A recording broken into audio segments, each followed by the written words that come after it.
The first pickup of the week is Brian Rust.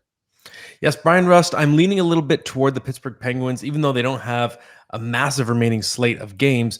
They're just in desperation mode and they're on this 5-0-1 heater. Brian Rust, of course, Sidney Crosby's right winger. And we know Brian Rust throughout his career has been one of the streakiest players in the league. And not just streaky. When Brian Rust goes on a streak, they're really long. Like these heaters last. So he's got 23 points in his last 23 games, 14 goals over that span. He's available in 48% of leagues. So especially if you're able to make daily transactions, I think you want to be streaming those Penguins playing these do or die games as much as you can. Well, that works perfectly for your next pickup, Alex Nedeljkovic, who is a Pittsburgh Penguins goalie.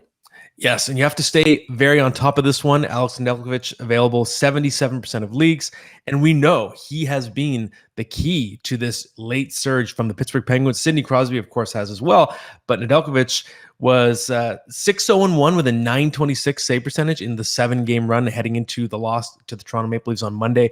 Really playing some of the best hockey of his career. We know Tristan Jarry is a threat still, so you do have to pay attention to the game day calls on who's going to start, but I feel like the Penguins are going to keep heading or leaning in the direction of Nedeljkovic because he's been so good.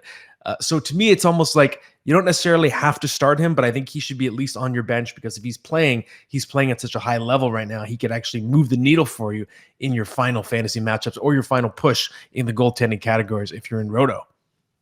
And the Penguins are in like must-win mode right now, so they're going to be, they're in theory, should be playing better kind of down the stretch. Then there's Jesper Wallstedt, who at this time last week, we had no idea was going to play an NHL game this year, and he goes out and gets a shutout against Chicago. Sure, it's Chicago, but it was a promising sign. But why should people be picking him up? Yes, he's 82% available, and I think according to the consensus among most, he's the number one goaltending prospect in the world. At worst, he's number two, but he's right there at the very top of the ladder. And the Wild have indicated they're pretty much, at the time of this recording, they're hanging by a thread. They can be eliminated from the playoffs tonight. They're pretty much done.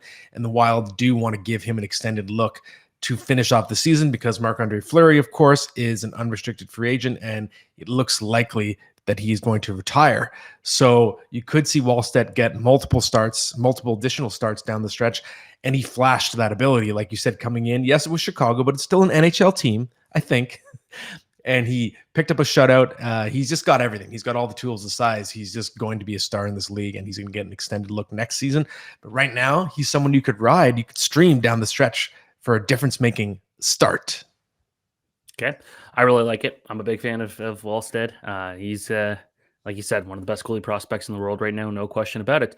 And then there's Gustav Nyquist, a guy that nobody saw playing as good as he was. He had some good, a good year in Columbus. He showed some promising signs, got hurt, not much he could do. But the production he's put up this year, nobody saw that coming. That's right. Well, except one person. It's a great way to plug the story that's currently on the Daily Faceoff homepage, my interview with Barry Trotz. And in that interview, I said, listen, nobody saw this coming from Gus Nyquist, including me. And how did you see it coming? Because Nyquist has had a career best year. He's top 70 points for the first time. And what Trotz said is he just saw all these signs. It was more about intangibles, he said. He saw all these signs of professionalism. He saw that other coaches always trusted him with the game on the line. And he liked the way he carried himself whenever he saw him, like in a parking lot, like things like that. Just the way he interacted with other teammates. And he thought he'd be good for the young players. And then I guess the bonus. So it was more of a cultural signing, as Trotz put it. But now we see the other side of it. And Nyquist is being healthy for the first time in a while. 22 power play points. So really helpful in that category, 71 points. And this is someone that should not be owned in only 54% of leagues. He's a difference maker right now.